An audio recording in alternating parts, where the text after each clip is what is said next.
सभी साथियों को यूपी सिंह की तरफ से प्यार भरी सत श्री अकाल। आज मैं आपको एक पॉइंट बता रहा हूँ जिससे कि आपकी याददाश्त बहुत तेज होगी।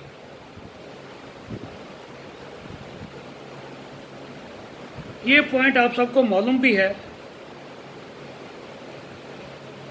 मगर हमें ये नहीं मालूम कि इस पॉइंट से हमारी याददाश्त तेज होती है जब हमारे को जो भूला हुआ है वो सब याद आ जाता है। हज़ारों साल से हम इस पॉइंट को यूज़ तो करते हैं, मगर हमें इसके बारे में नॉलेज नहीं है।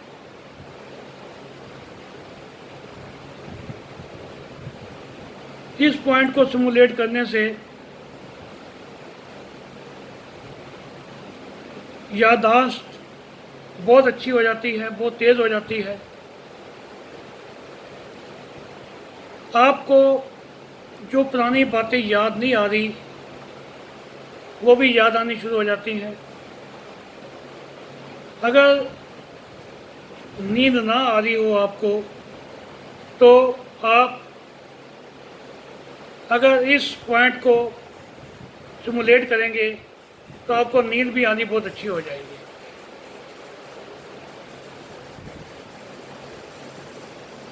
और इससे और भी बहुत फ़ायदे होते हैं। जिन बच्चों में थोड़ा सा मेंटली डिसऑर्डर होता है, थोड़े से वो कमज़ोर होते हैं अपनी याददाश्त में, जो उसकी वजह से उनके कोई हाथ पैर काम करने कम कर देते हैं, तो उसमें भी आपको घबराने की कोई ज़रूरत नहीं है। आपने ये पॉइंट को सिमुलेट करना है, आप देखेंगे कितने अच्छे रिजल्ट मिलेंगे। आपने कहीं जाना नहीं है, घर पे ही आपने करना है। और बचपन से ही आप इस पॉइंट को यूज़ करते आए हैं। असल में ये जो पॉइंट है, ये है, इसका नाम है स्थापनी। स्थापनी ये मरम पॉइंट है, मरम बिंदु है, बहुत ही महत्वपूर्ण बिंदु है ये स्थापनी। इसका जो परिमाप है वो है आधी उंगली। परिमाप कहते हैं इसका जो एरिया, ये हमारी जो उंगली है नीचे का हिस्सा, इसका हाफ। ओके, इसका परिमाप तकरीबन इतना सा है एरिया। उतने एरिया को हमने ट्रीट करना है। अब हम देखते हैं कि ये जो स्थापनी है, इसको हिंदी में आज्ञा चक्कर भी कहते हैं। असल में ये है कहाँ पर? हमारे शरीर में।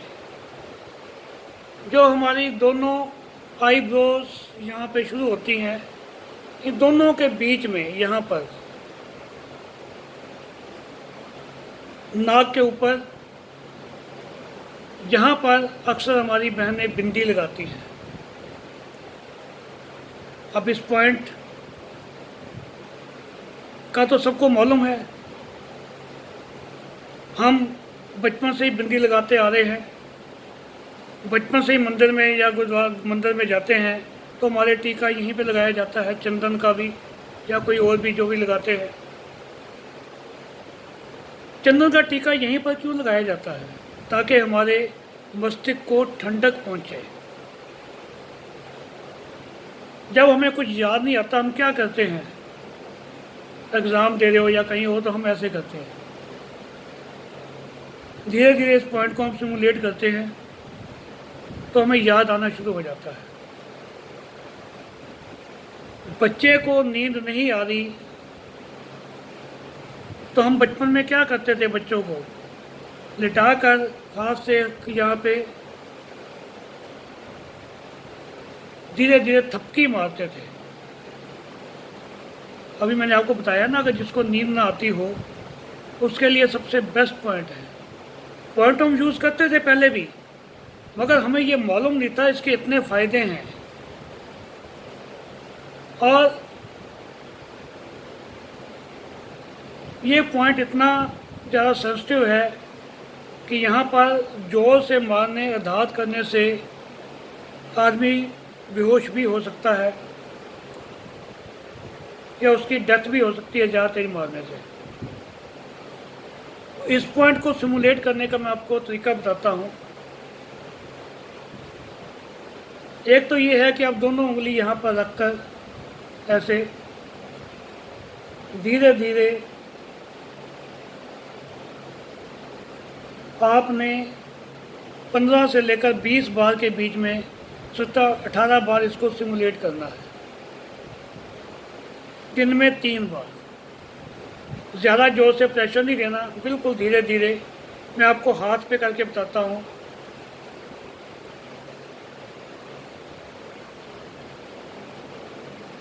और जो इसका टाइम है दबाने का, दबा के नहीं रखना, जैसे ही दबाया दबा के नहीं रखना।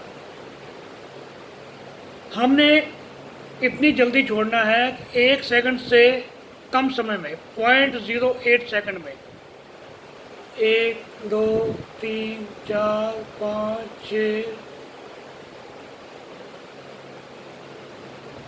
13 14 15 16 17 18 तकरीबन हमें 18 बार करने में 15 सेकंड लगने चाहिए। दिन में 3 बार करना है। अब देखेंगे अगर आपकी याददाश्त कमज़ोर होती जा रही है तो कितनी ठीक हो जाएगी। अगर आपके बच्चे ध्यान नहीं देते पढ़ाई में तो उनको भी आप दिन में 3 बार कीजिए, उनको समझा दीजिए उन्होंने कैसे करना है, तो वो ज़्यादा कर लेंगे। तो बेटर यही है कि आप ही उनका कीजिए। और एक मैं आपको तरीका और बताता हूँ इसको कैसे करना है। हम ऐसे मुट्ठी को बंद करेंगे, अंगूठे हमने ऐसे कर लिए, ठीक है जी। फिर हमने यहाँ पे रखना है ऊपर। फिर हम जब मुट्ठी को थोड़ा सा दबाएंगे, मुट्ठी को दबाएंगे, छोड़ेंगे, दबाएंगे,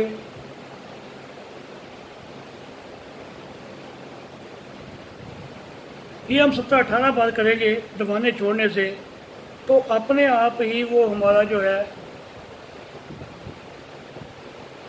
स्थापनी ब्रह्म पॉइंट अपने आप ही एक्टिवेट हो जाएगा। फिर देख लीजिए आप, इसको हमने ऐसे किया, दबाया, इसको ऐसे भी करना है हमने, और हाथ से 2 उंगलियां रख के हम ऐसे भी दबा सकते हैं। तो ये था इसके बारे में। इसको हमने बहुत धीरे धीरे दबाना है, ज़्यादा जोर से नहीं दबाना, कि ये बहुत ही ज़्यादा सेंसिटिव मरम पॉइंट है। इसके बाद मैं आपको 2-3 पॉइंट और बताऊंगा याददाश्त के लिए अगली वीडियोस के अंदर, जो कि हमारे हाथों के ऊपर है। इसको भी हमने ट्रीट करना है, वो हाथ वाले पॉइंट भी हमने ट्रीट करने हैं। आप देखेंगे जो आप भूल जाते हैं, कुछ भी कोई सामान रखा भूल गए, या कई बार आप बाहर जा रहे हो और आपको याद आया कि मैंने घर में ताला तो मारा ही नहीं, फिर देखने आते हो मगर ताला लगा होता है। तो ये छोटी छोटी भूलने की बीमारियां हैं, ये सब आपको ठीक हो जाएगी। साथ में आपने जो मैंने आपको बताया था अभी थोड़ी देर पहले, 1-2 वीडियो पहले आपको बताया होगा मैंने, कि सोना, चांदी, तांबा और लोहे का पानी कैसे पीना है, उससे भी आपकी याददाश्त बहुत बढ़िया होगी। ये भी आपने करना है। अगर आप सोने के लिए कैपेबल नहीं है तो कोई बात नहीं, सोना मत लीजिए, बाकी 3 धातु आप लेके उसका पानी पी लीजिए। अब अगली वीडियो में फिर हाजिर होंगे, तब तक के लिए नमस्कार। Have a nice day.